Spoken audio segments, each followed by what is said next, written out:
As Gaza's last remaining hospitals fall under relentless Israeli bombardment, the scale of devastation inflicted by the Israeli occupation forces reaches new horrifying heights. This week, the occupation forces struck Al Ahli and Kuwaiti field hospitals, killing medical staff and patients. All of that comes amid a new ceasefire proposal in Gaza being discussed. Meanwhile, Ukraine and the United States resume negotiations on a long-anticipated minerals deal as a new chapter may be opening in their evolving partnership. Last week's technical meetings in Washington were described as constructive, yet the deal, once expected to be signed quickly, remains in limbo after it was stalled and delayed by the clash between U.S. President Donald Trump and Ukrainian President Zelensky. Let's get into In Focus.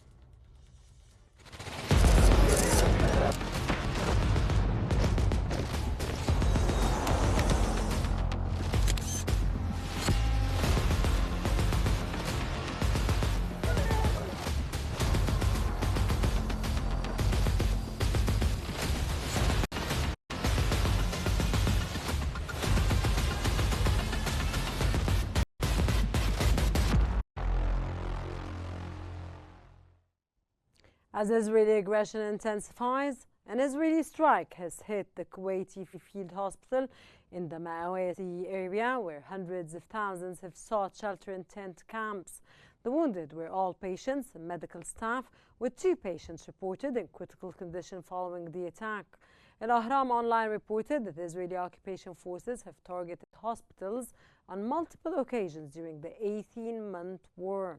Hospital staff have accused Israel of recklessly endangering civilians and crippling the territory's healthcare system.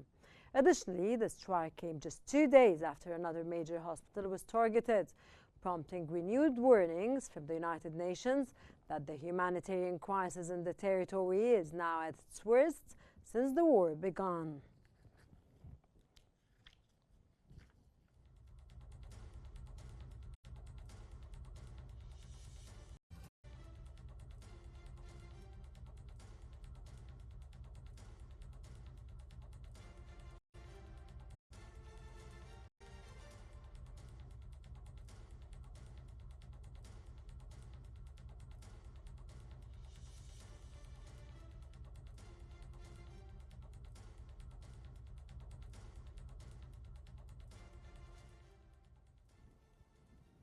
And for more analysis, we are joined from Cairo by Ibrahim al-Darawi, writer and political analyst. A very warm welcome, sir, to the show.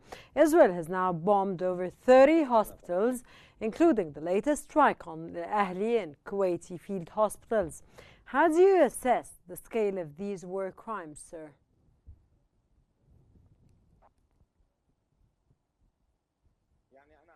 I think that what's going on, it's crimes against humanity, and the Gaza Strip, and the sight and hearing of the whole world, specifically the United States, that talking today about democracy and liberation, sending arms in that timing to strike Palestinians. I think that we have a great crisis within Israel. Benjamin Netanyahu has a great dilemma within his cabinet, and unfortunately, we are following the proposals of Netanyahu along with the USA.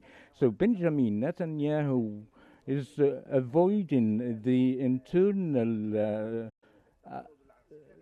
military rebel in the Israeli army, either in the navy or in the air forces. They started today a civil strike by the scholars of the academy and demands of the captives, the families, the cessation of the war, despite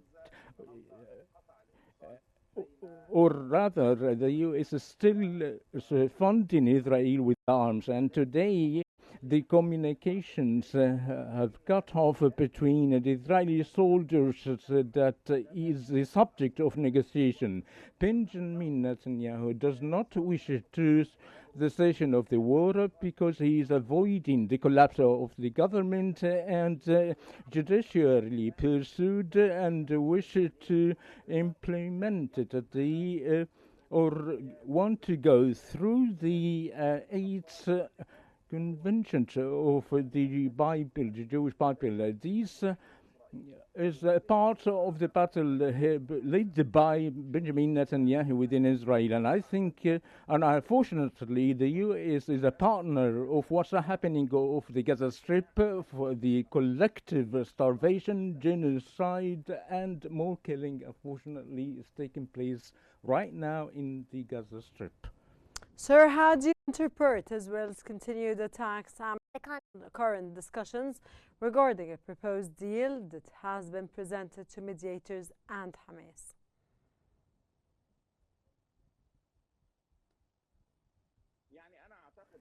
I think that the Egyptian proposal is the most idealistic one that fulfill all parties. And let me talk about the Egyptian proposal proposed in a few months by Egypt and starting by entering full delivery of humanitarian aids with the full Arab consensus along with international support such as Europe. Europe now is supporting the proposal that guarantee in full delivery of the humanitarian aid to the Palestinians as the collective starvation is internationally forbidden.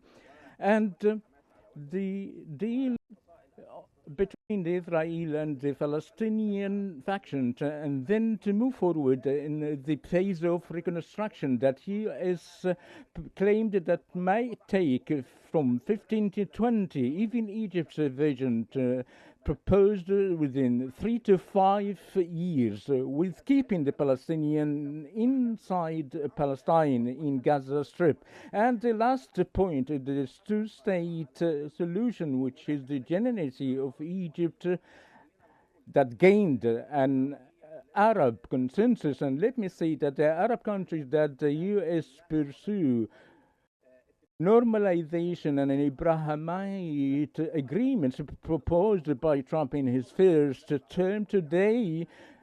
Publicly, Saudi has announced that it's not going to accept this agreement without a two-state solution. There is a state of European status and recognition by President Macron of the Palestinian state in June. And I think Cairo have succeeded based in its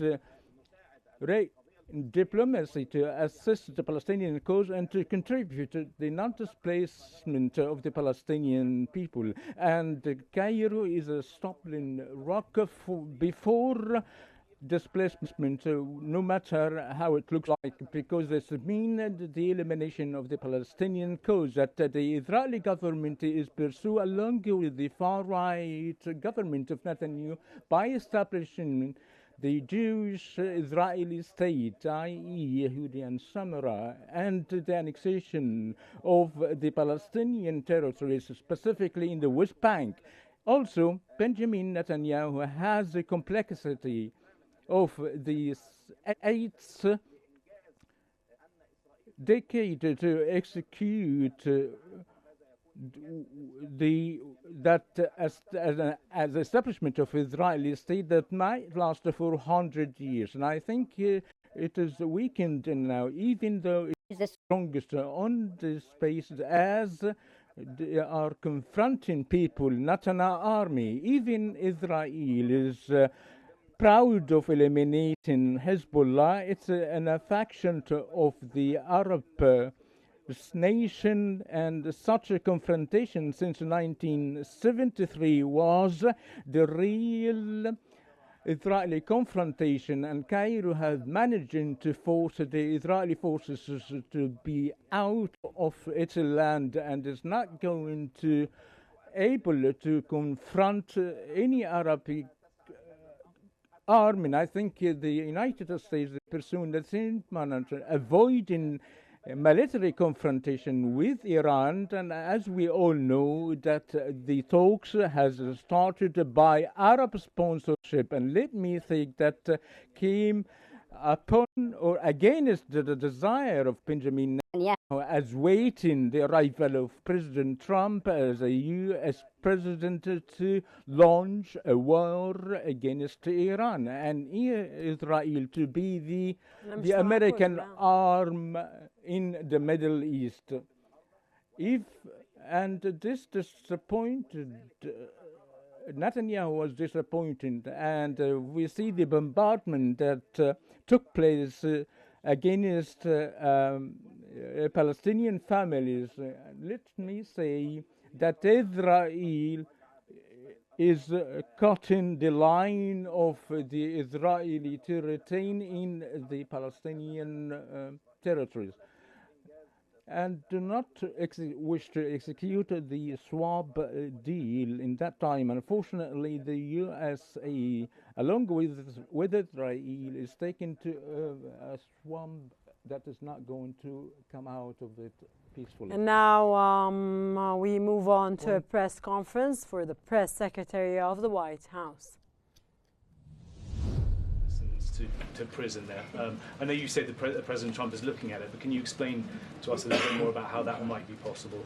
We're looking at it, and when I have more for you to share, I certainly will. Sure. Still going off the El Salvador questions, yesterday in the Oval Office, administration officials made it very clear that El Salvador is responsible for Mr. Abrego Garcia, yet El Salvador's president said we're not going to do anything with him. So my question is, who is responsible for this man and where he's going to end up? Well, no. First of all, President Bukele said that he is not going to smuggle a foreign terrorist back into the United States of America, as many in this room in the Democrat Party seemingly want him to do.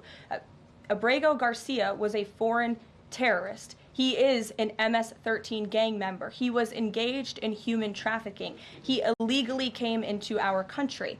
And deporting him back to El Salvador was always going to be the end result. There is never going to be a world in which this is an individual who's going to live a peaceful life in Maryland, because he is a foreign terrorist and a MS-13 gang member. Not only have we confirmed that, President Bukele yesterday in the Oval Office confirmed that as well.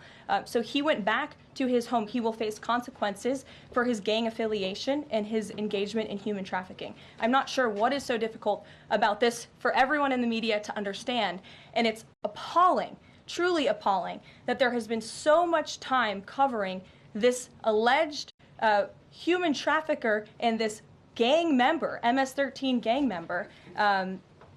It's truly striking to me. Karen. Thanks, Caroline. The president was posting on Truth Social today about helping American farmers. And last week in his cabinet meeting, he was talking about a plan to work with farmers to retain workers who are in the U.S. illegally, provided that they leave and then come back through what he said would be a legal process. Can you give details on what that would look like, how many workers he's talking about, how long a plan like that would take to implement, and the timeline for more details on getting this actually to implementation? I can check in with our immigration and our policy team and get you some more details on that, Karen. And is this something he wants to roll out soon? I mean, he was talking back and forth with Secretary Rollins. Right. This is kind of imminent that he wants to do this. Yeah, look, the president is in constant communication with all of his cabinet secretaries, particularly Secretary Rollins, who has the backs of American farmers and ranchers. It's something that he spoke about with her in the front of all the cameras in the cabinet room, but I'll check in with not only our immigration team, but also with USDA, and we'll get you an answer. The president has long said that it would be an abuse of power for a president to direct prosecutors to investigate him. Last week, President Trump explicitly directed the Justice Department to scrutinize Chris Krebs to see if it can find any evidence of criminal wrongdoing. How is that not abuse of power to direct the Justice Department to look into an individual, a named individual? Look, the president signed that executive order. It's the position of the president in this White House that it's well within his authority to do it. Otherwise, he wouldn't have signed it. And he signed it, and that's his policy. Jeff, how you doing? Fine, thanks, Caroline. A follow-up on Harvard. The president floated on Truth Social, I believe, the possibility of removing tax-exempt status. How serious is that threat, and are there other universities he's considering? And then a follow-up question on foreign policy. Can you give us an update on what the president hopes to come from the next round of talks with Iran? Sure. First, when it comes to Harvard, as I said, the president has been quite clear they must follow federal law. He also wants to see Harvard apologize, and Harvard should apologize for the egregious anti-Semitism that took place on their college campus against Jewish American students. There were professors who said that he had engaged in discriminatory behavior against Jewish students. Of course, the former president of the university saying bullying and harassment depends. And that was a part of a press conference for the press secretary of the White House. And now we are back to In Focus. We are still with our dear guest, Ibrahim al-Darawi. The United Nations has warned that Gaza is facing its worst humanitarian crisis since the war began. What mechanisms, if any, exist to hold Israel accountable under international law?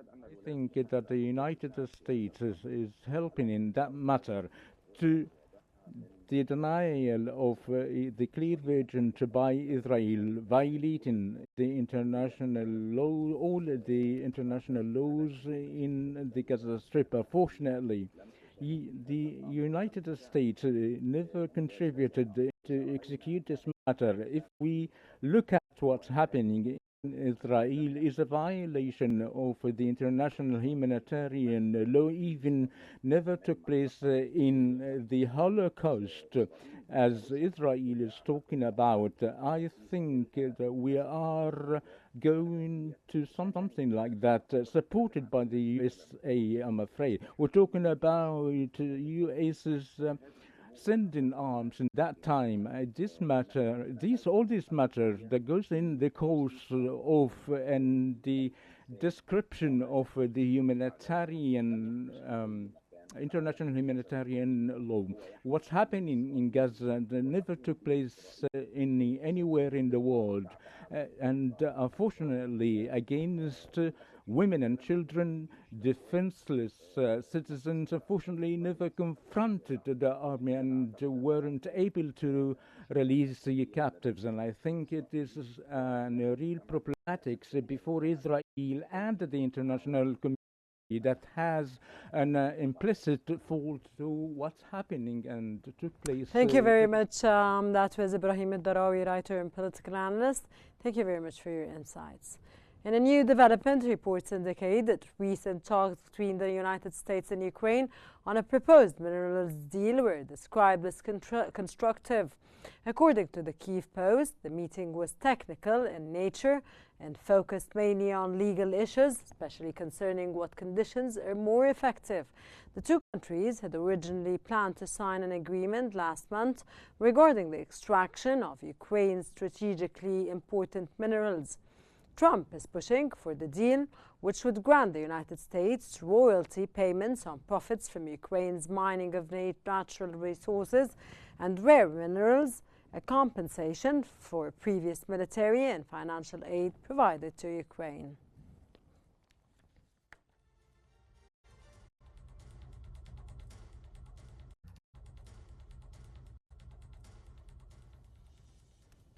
And this brings us to the end of today's episode of In Focus. Thank you very much for joining.